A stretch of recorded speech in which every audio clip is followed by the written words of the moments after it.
What's up, you lovely, lovely degenerates, and welcome to Night City, the city of cyber whores, cyber cocks, ding dongs, Japanese mob families trying to control the world, worship of our corporate overlords, where our DNA and our ball sacks are corporate property, where your children will be just be indentured servants to the corporate overlords, and everything fucking sucks. People have no fucking values, but we make up for it with a loyal gang, a loyal group of misfits that we like to fuck shit up with.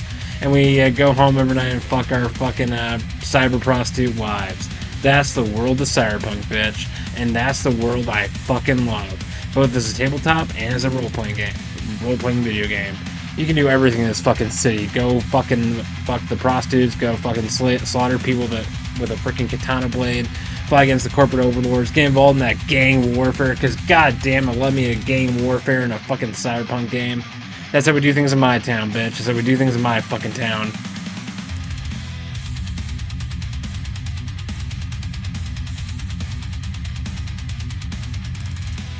Black Banana, Black Banana. This game does have a deep, deep lore that really makes you think about how fucked up American capitalism is, how effed up society is, and how screwed up our evolution can be if we give too much into technology and what is human at the end of the day. You know, cosmic questions like that really make us think. We also deal with, like, deep political conflicts where corporations have taken over the world and the world's been nuked and blasted into a radioactive mess. But even this effed up, dark, moralist cyberpunk world, there's still hope, and the true nature of humans really shine through in their darkest moments, and you form relationships and companionship, and you care about your community and the groups you form, even in the midst of an evil fascist corporate takeover. But hey, before I get into it, before you watch me role play and talk about why I love this universe so much, please hit the subscribe button to support me and my work as I role play, explore lore, and give deep meaning of gaming, storytelling, and film, and try and bring back a more civilized, enlightened age to our mindless woke bullshit, and talk about real games.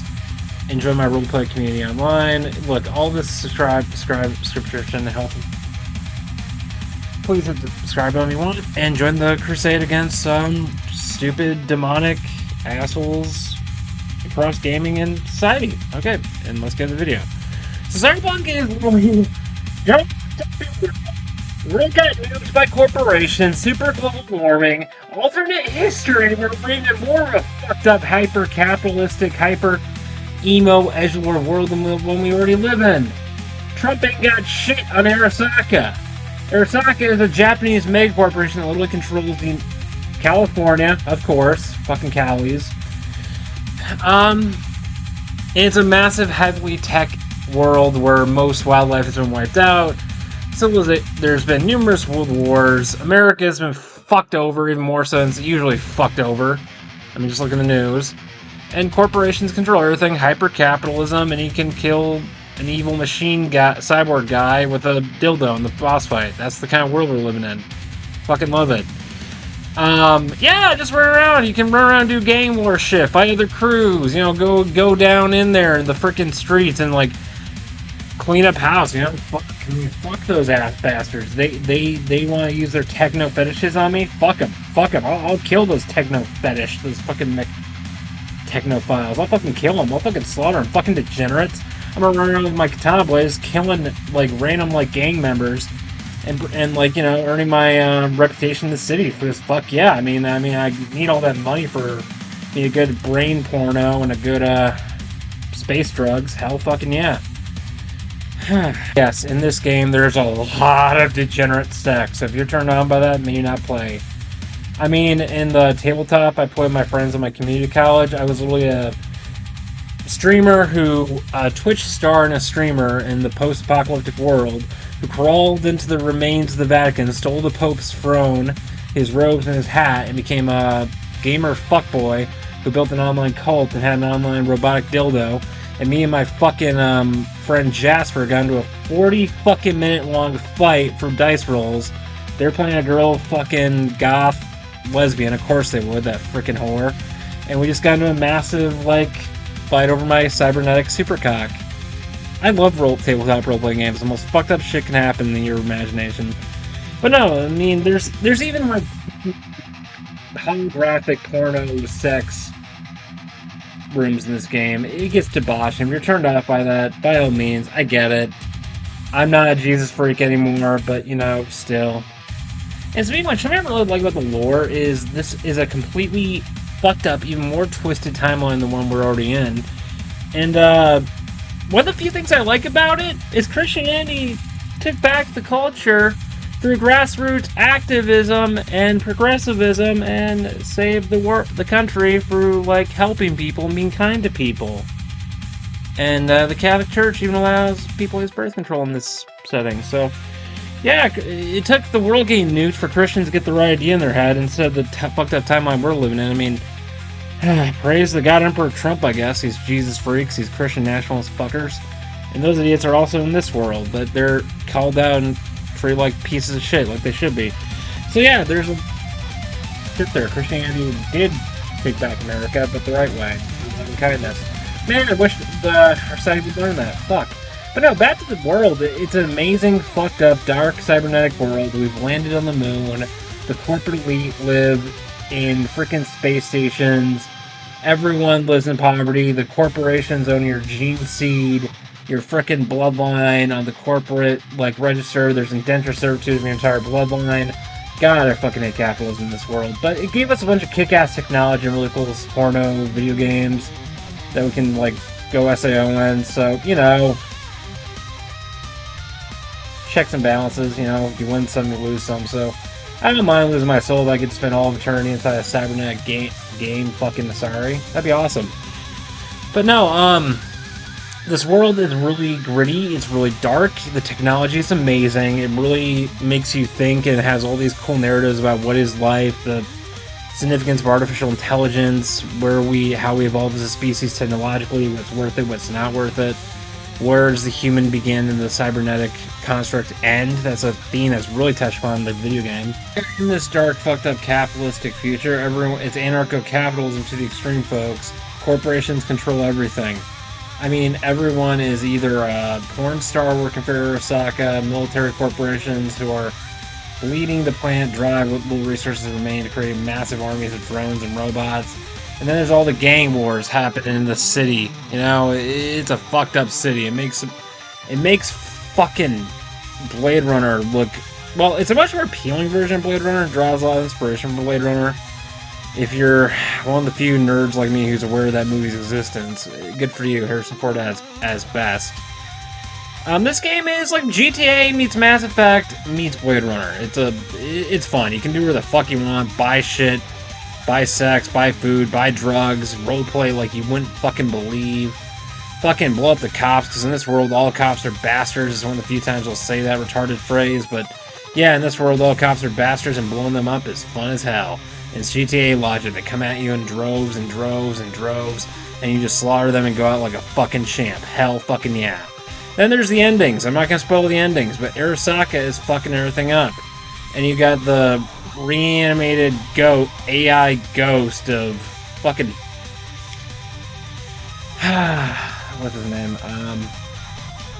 Keanu Reeves, who is an autistic mega nerd, and actually one of the few people in Hollywood who's a decent person. And speaking of Hollywood, this city is like Hollywood meets with LA mixed with fucking every other degenerate city on the East Coast, merged into a giant drug addict, cyber-induced fucking orgy of violence, death, and fucking stupidity and degeneracy. That's why I fucking love the city. And the whole point of the city is you need to make a name for yourself. You start off as a punk, a freaking grifter, a fucking lone mercenary competing with billions of other mercenaries and gangs. Get ahead in the city. You literally start off with nothing, you rise and wind up overthrowing a corporation at the very end of it. Fucking yeah, that's fucking metal. And yeah, the gang wars, you just gotta do what comes natural, I mean, these are my streets, bitch. They're my streets, and you will bow down to my superior Keanu Reeves Jedi superpowers. Because in this world, Keanu Reeves was a freaking terrorist, heavy metal star who blew up an entire fucking wing of the city because he hated the corporate capitalism. That sounds anarchist and metal as fuck, and I fucking love it. Um, but yeah, in this world, anarchism is actually a good thing in this world. And the whole point of cyberpunk is a spiritual anarchism. You find your place in a world that's been fucked up by war, death, and capitalism, and fucking debauchery, and fucking machines, and fucking overreaching technology, social injustice, freaking super destruction of the ecosystem and the soul of humanity. But you know what? You find your own destiny. You find yourself for yourself. You find who you are for yourself, and you make a name for yourself, and you cling to your own ideals, your own hopes, your own destiny. You create your own reality tunnel. You create your own story. You are the hero, literally, who rises from nothing. And you define yourself in a world that you're just a street punk, and you rise to become a freaking badass criminal, crime lord, vigilante, savior of the people. You define who you are, and you're kind of like a rogue who makes their own name for themselves in the city. You claim your own ideals, your own purpose, and you find who you are, and you're not defined by the corporations or the government or the billions of fucking technobots out there. And you find community. Your gang, your crew is your family. The gangs in this world make up for the lack of community in this fucked up cyber city, and they are your family. They're your community.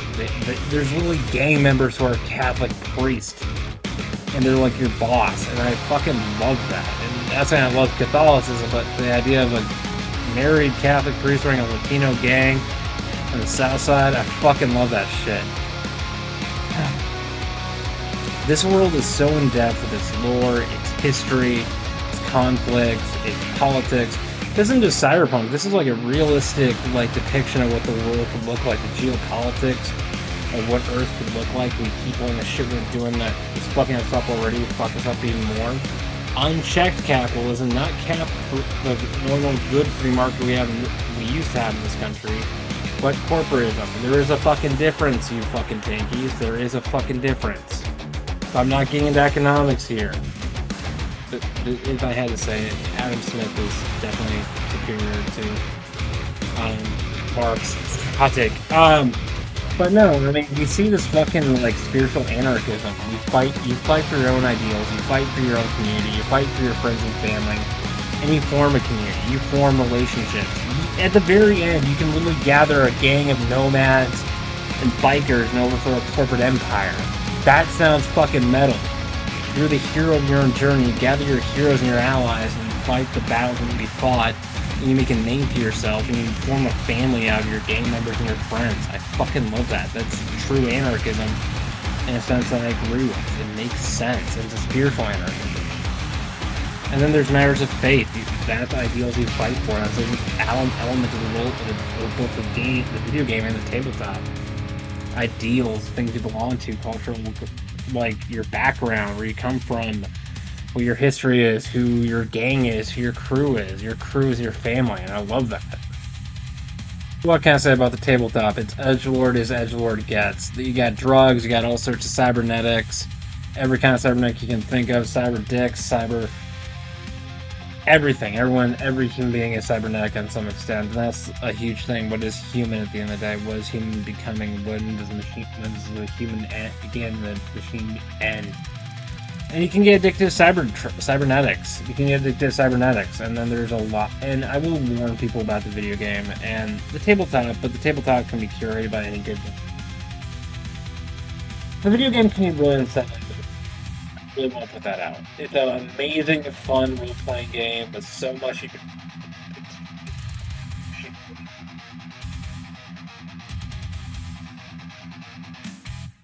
But there's some themes in here and some things I wouldn't suggest them. It's good game.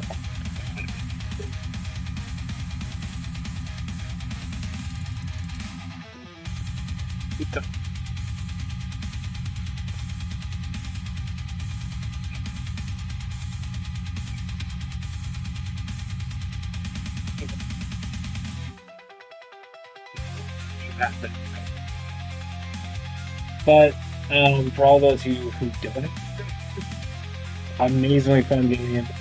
I definitely will recommend this if you can.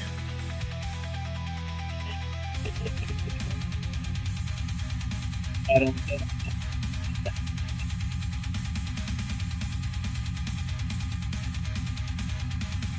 But yeah, it's definitely recommended.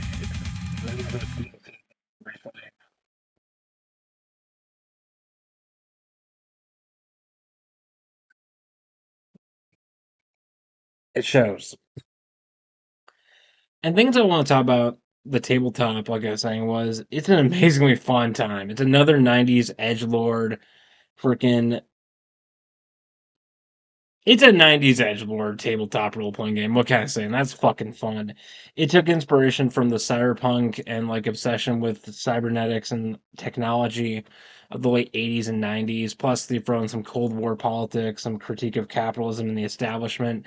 You got an amazing game with really good lore. And something I really about the gaming books, as I said, one of the core themes of this game is even in this fucked up world, there's still hope. The human spirit can still persevere. And you see this in role playing game, both the video game and the tabletop.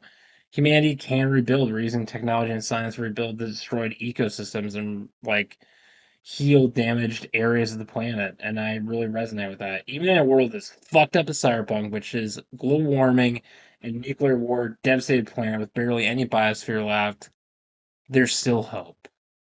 And that really resonates with me for a lot of reasons. There's some really cool things about this game, and it's not just like like grabbing your samurai sword and killing those fucking assholes down by the street for looking at it the wrong way, or being part of a rival gang because fuck my enemies. I mean, they're gonna get katana up the ass and get their heads cut off, and my dildo shoved down their fucking throat. But um, this game definitely has a lot to offer. This game is good. I really recommend the tabletop and the video game. The combat's actually a lot simpler than D&D. It's even simpler than D&D for the tabletop. And the video game it's one of the best role playing games I played probably in my 20s, with the exception of maybe Dragon Age Inquisition or Final Fantasy 17, but that's about it. This game is definitely worth the money. I really recommend it. Look at the tabletop or the video game. If you hate the establishment, you're a goth emo fucker like me, and you love cybernetic dystopian futures, if you love cyberpunk as a genre, this game is definitely worth it. Um, in closing, I will be saying this as I'm ending this. I am reforming this platform. It's been great doing college gamers all these years. And this isn't the end of my online activities or my time as a content creator. It's to announce something big is happening. I recently created a Wix website. I'm starting an online platform and role-playing gaming community online and in Madison, Wisconsin, the area of Madison, Wisconsin, with LARPing, D&D, creating a Discord, all this to create a platform that welcomes gamers, mystics, spiritual people, nerds, outcasts, queers, all the freaks and geeks, and builds a community and inspires us. I'll be doing these with the whole point of the role playing games and this content we do will be to create a sense of friendship, a sense of peace, help people with mental health issues, people who are neurodivergent, find a community and something to do in this fucked up world of ours, and find real sense of community online, and maybe heal and find camaraderie in video games and online D&D. But I will also be doing more podcasts about themes and stories and mythology and modern day mythology with video games, books, comics, TV shows, and movies, and where we've fucked up in a lot of ways and where we could still go and where we've gone right in a lot of good ways. A lot of media podcasts and game reviews, more like this one and more like the ones I do with Father Mark or my friends at my community college. It's been a great ride for one. This channel has been like nothing but fun and roleplay videos and D&D shit. Most will continue. But we're entering a new phase of my platform. I'm almost at my 20s. I'm almost at my community college within the next year or so. And I will be transitioning to a much different part of my life. And I will continue making this platform to reflect the changes in my life. It's been real, folks. I hope you enjoyed College Gamers, this iteration of the series. And there'll be new seasons, new DLCs, more adventures to go on, more DLCs to go on, more dungeons to raid, more demons to slay. This is the birth of something new. Thank you all of you for being loyal to the channel, and like I said, the subscribe button, and you can look me up on my social media and my websites and this platform building. Thanks, folks. God bless, stay sane, and go blow a fucking cyborg to death with a plastic radioactive dildo. This game is fucking kinky as fuck, and it's fun as hell. Goodbye, my filthy degenerates. Till next time, stay with pain.